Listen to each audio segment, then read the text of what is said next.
The scholars have mentioned that there is one dua they describe as a dua al-jami', the comprehensive dua.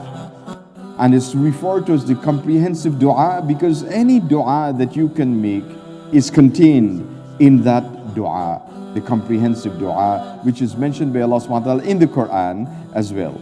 رَبَّنَا آتِنَا فِي الدُّنْيَا حَسَنَةً وَفِي الْآخِرَةِ حَسَنَةً وَقِنَا عَذَابَ النَّارِ.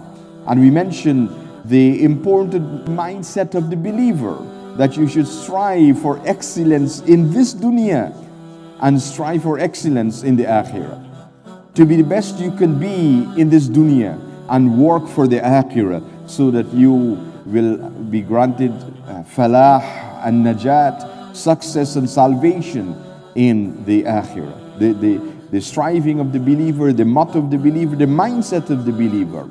رَبَّنَا آتِنَا فِي الدُّنْيَا حَسَنَةً وَفِي الْآخِرَةِ حَسَنَةً وَقِنَا عَذَابَ النَّارِ. This is what we should strive to do.